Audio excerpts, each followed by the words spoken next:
Buenos días, el día de hoy vamos a tocar el tema de neuropatías ópticas. Soy la doctora Astrid Pérez, médico residente de primer año de oftalmología. Tenemos para iniciar la neuropatía óptica isquémica arterítica. Dentro de la definición y factores de riesgo tenemos que se define como una patología causada por una repentina disminución de la circulación de la sangre en las arterias que irrigan el nervio óptico. Los factores de riesgo sería que afectan a personas de mayor edad alrededor de los 70 años. La arteritis de células gigantes es un tipo de esta neuropatía isquémica arterítica. Acá pues esta patología es una vasculitis que afecta a los vasos sanguíneos de mediano y gran calibre y va a ser más común en mujeres de edad alrededor de los 70 años. Los síntomas que va a presentar el paciente que tenga una arteritis de células gigantes, pues es una pérdida de la visión de forma súbita e indolora. Generalmente se presenta de forma unilateral.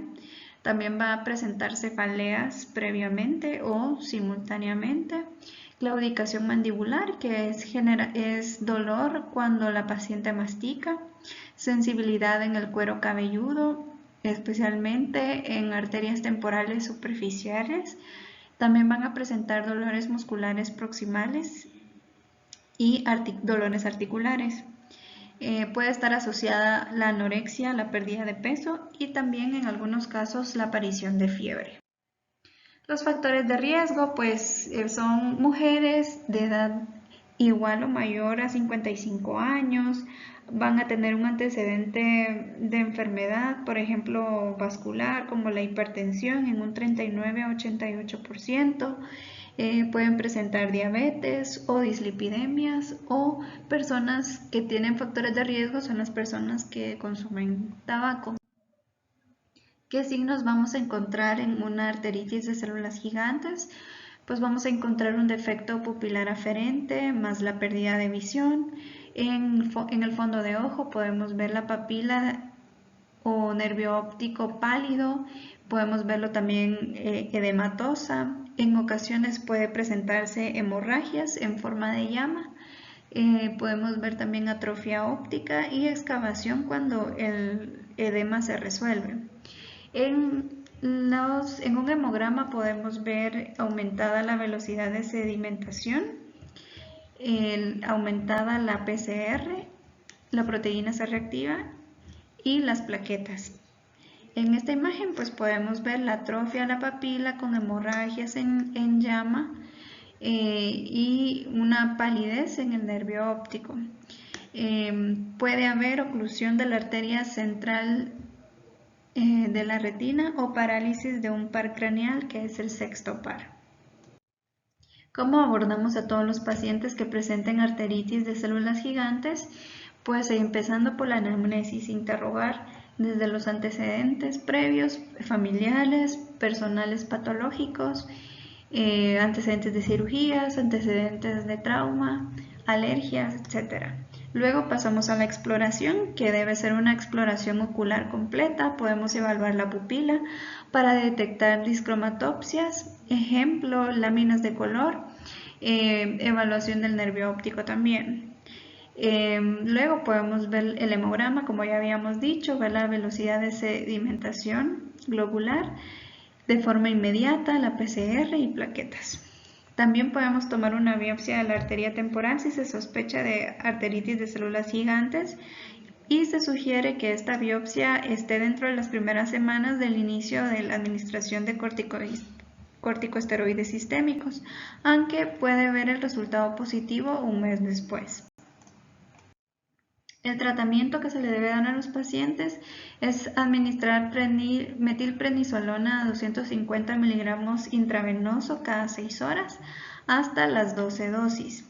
Luego, prednisona de 80 a 100 miligramos por vía oral cada día.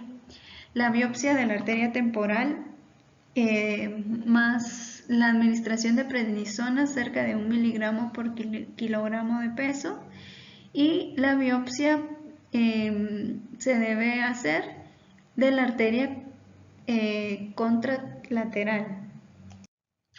Bueno, en el seguimiento pues se debe evaluar y tratar rápidamente al paciente. Ya cuando tenemos el diagnóstico confirmado, debemos mantener una dosis inicial de corticosteroides orales hasta que los síntomas desaparezcan y que los valores de laboratorio se normalicen. Si aumenta la BSG o la PCR o si reaparecen los síntomas, pues la dosis va a aumentar. El tratamiento debe durar alrededor de 6 meses a 12 meses. El tocilizumab fue aprobado por la FDA para el manejo a largo plazo de la arteritis de células gigantes, y esta se administra de forma subcutánea cuando tenemos también ya los corticosteroides. Estos dos medicamentos, tocilizumab y corticosteroides, van a reducir rápidamente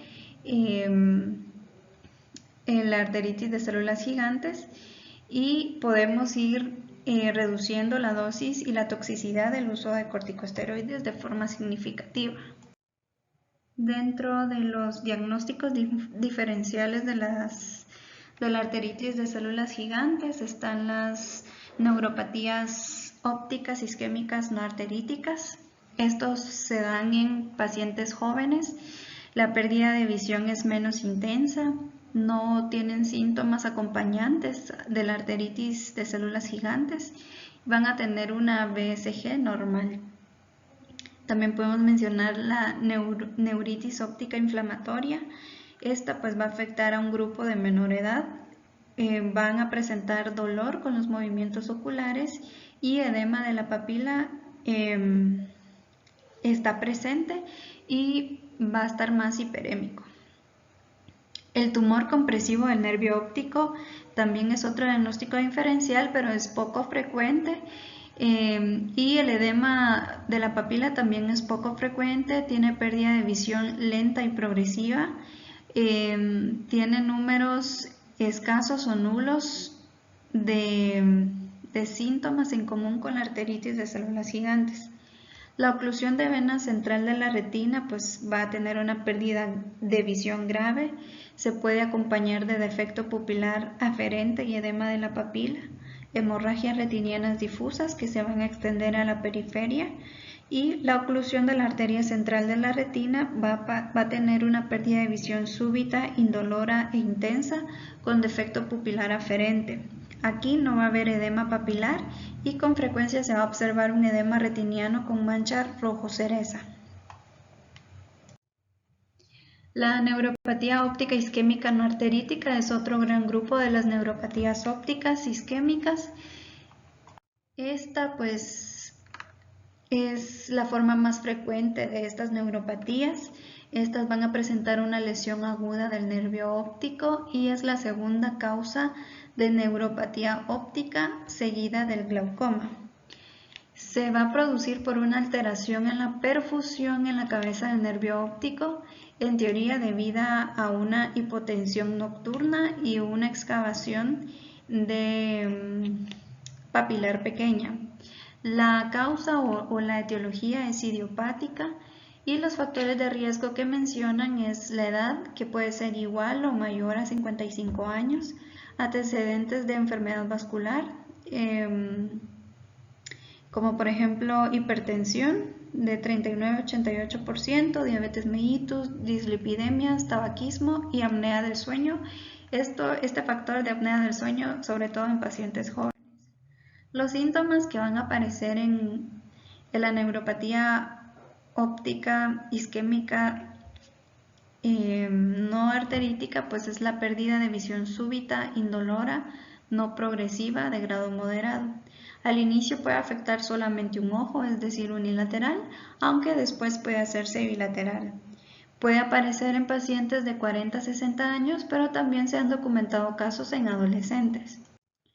Los signos que podemos encontrar al examen físico pues es un defecto pupilar aferente, un edema papilar pálido, una hemorragia en llama, una velocidad de sedimentación y una PCR normal. Estas neuropatías isquémicas no arteríticas pueden clasificarse en no progresivas y progresivas. Las no progresivas pues van a disminuir súbitamente la agudeza visual y se llegan a estabilizar. Y las progresivas aparecen en un 35%, tienen una disminución súbita de la agudeza visual y del campo visual y van a tener un empeoramiento de estos dos factores a los días o semanas. Otros signos que podemos encontrar es que la visión de colores o la visión cromática va a estar reducida, el defecto del campo visual altitudinal o central también se va a ver reducido y puede tener una atrofia óptica segmentaria o difuso después de la resolución del edema. La papila se puede ver apiñada o con una malformación congénita. En el otro ojo con excavación pequeña o sin excavación. El abordaje y el tratamiento para los pacientes con una neuropatía óptica isquémica no arterítica pues es llevar un seguimiento con el médico internista para descartar las enfermedades cardiovasculares que son los factores de riesgo principal en esta patología. Observar al paciente a través del tiempo, modificar los factores de riesgo y evitar los tratamientos hipotensores al acostarse para prevenir la hipotensión nocturna, que era uno de los factores que podían generar esta patología. El seguimiento pues es observar al paciente pues mínimo un mes. El 40% de los pacientes van a mejorar levemente su visión a los 3 y a los 6 meses. El edema del nervio óptico va a desaparecer a las 8 semanas y se debe informar a los pacientes de presentar el riesgo en el ojo contralateral. El diagnóstico diferencial de una neuritis óptica isquémica no arterítica es la neuropatía óptica isquémica arterítica, o sea, de células gigantes. Otro grupo son las neuropatías ópticas isquémicas posteriores. Acá pues estas son poco frecuentes, se van a diferenciar de las formas anteriores por la ausencia del edema papilar. La palidez del disco va a aparecer dentro de 4 y 6 semanas. La etiología se cree que es después de una cirugía, ya sea después de una cirugía de cabeza, cuello, después de una cirugía vertebral, de una cirugía gastrointestinal o de una cirugía cardíaca abierta. Los factores de riesgo pues es haber sido operado de estas cirugías o presentar una vasculopatía periférica, diabetes o anemia. Los síntomas que van a presentar es una pérdida de visión indolora, seguido de ser operado, y estas pérdidas de visión indolora pueden aparecer 4 a 7 días después de haber sido sometido a cirugía. Puede ser unilateral o bilateral y puede haber un déficit parcial o completo de la visión. Otras neuropatías ópticas por mencionar, tenemos la neuropatía óptica tóxica y metabólica. Aquí pues la pérdida de visión va a ser bilateral pero sin dolor. El defecto que se puede encontrar es un defecto secocentral o centrales bilaterales del campo visual. Los factores de riesgo pues es signos de alcoholismo, tabaquismo o presencia de otras sustancias o déficit de vitamina B1 o B12. Exposición a medicamentos y sustancias como cloranfenicol, etambutol, linezolida, isoniazida, entre otras. En el examen físico, pues los pacientes pueden presentar una agudeza visual de 20-50, 20-200, con una disminución de visión cromática, palidez papilar temporal, atrofia óptica o de aspecto normal al inicio. El tratamiento es tiamina, 100 miligramos 2 veces al día por vía oral, folato 1 miligramo cada 24 horas por vía oral, multivitamínicos 1 vez al día, B12, 1000 miligramos intramuscular al mes. Esto solamente con el seguimiento del médico internista, ¿verdad? Y solamente si pues descubren el déficit de esas vitaminas para administrarlas posteriormente. El seguimiento que se le debe dar a los pacientes pues es cada mes al inicio y después, si todo está estable, cada 6 a 12 meses. La neuropatía óptica compresiva va a presentar una pérdida de visión aguda, lenta y progresiva. El defecto del campo visual es central. Va a tener también un defecto pupilar aferente relativo. El nervio óptico se va a ver normal, pero pálido o edematoso. Los vasos colaterales van a aparecer solo en las lesiones intrínsecas. La causa o la etiología pues se cree que puede ser por presentar un glioma en el nervio óptico, esto en pacientes menores de 20 años, o por presentar meningioma en el nervio óptico, especialmente en mujeres de edad adulta. El abordaje pues es una resonancia magnética de la órbita y del encéfalo.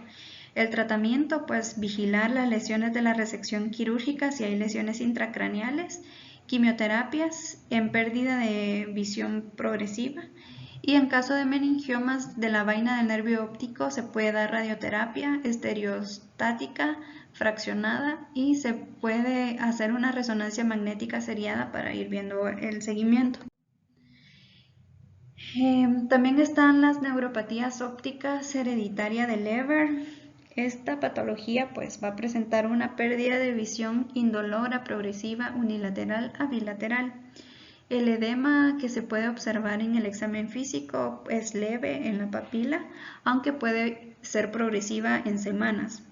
La atrofia óptica, vasos sanguíneos telangiectásicos se van a ver en la papila y estos van a impedir el paso de la fluoresceína cuando hacemos una angiografía con fluoresceína intravenoso. La agudeza visual de estos pacientes puede ser de 20-200 a cuentadedos y el defecto que van a presentar es un defecto secocentral. Los factores de riesgo para presentar esta neuropatía óptica hereditaria de Leber son hombres jóvenes de 15 a 30 años. Se cree que la transmisión es por el ADN mitocondrial en un 50-70% en los hombres y un 10 a un 15% en las mujeres. Por lo tanto, las mujeres van a ser portadoras y van a transmitir el ADN mitocondrial malo, por decirlo así, y los hombres, que son los que más van a presentar esta patología, no lo van a poder transmitir, solamente las mujeres. El tratamiento es idebenona, pero este se encuentra en estudios en fase 3 para el reemplazo genético en Estados Unidos. El abordaje entonces, pues actualmente se están haciendo pruebas genéticas para detectar nucleótidos en pares 11-77-8, 34-60, 14-4-84 en el gen mitocondrial para la proteína NADH deshidrogenasa. Acá es una foto del fondo de ojo de una neuropatía óptica hereditaria de Leber y podemos ver cómo los vasos señalados con las flechas negritas están mostrando los cambios en la vasculatura. La neuropatía óptica dominante pues es otra neuropatía con pérdida de visión, pero esta va a ser bilateral, puede ir de leve a moderado. La agudeza visual que van a presentar estos pacientes es de 20-40 a 20-200 y progresa de forma lenta. En el examen físico podemos ver que pueden presentar palidez papilar temporal, un defecto secocentral del campo visual, defecto de colores en el eje azul-amarillo, por lo que se le va a llamar tritanopsia. Esto si realizamos una prueba de 100 tonalidades de Farnsworth-Munsell o pacientes que presentan mutaciones en el OPA1. ¿Quiénes van a presentar esta enfermedad? Los niños de 4 años. Y por último tenemos la atrofia óptica hereditaria complicada. Esta va a ser una atrofia óptica bilateral con degeneración espinocerebelosa, también llamada Friedrich-Mary-Behr, o una polineuropatía llamada Charcot-Marie-Tooth o errores innatos del metabolismo. La neuropatía óptica por radiación va a ser en todos los pacientes que han sido sometidos a radiación. Esta va a aparecer de forma tardía, 1 a 5 años después de la radioterapia, ya sea que hayan recibido radioterapia en ojo, órbita, seno, área nasofaringea o incluso el encéfalo. La pérdida de visión va a ser aguda, escalonada y gradual y generalmente esta pérdida de visión es grave. En el examen físico se va a ver una tumefacción de la papila, una retinopatía por radiación o ambas situaciones. Y el refuerzo del nervio óptico o del quiasma se puede estudiar a través de una resonancia magnética. Esta es el manual de oftalmología de Will Zeiss que se utilizó para esta presentación.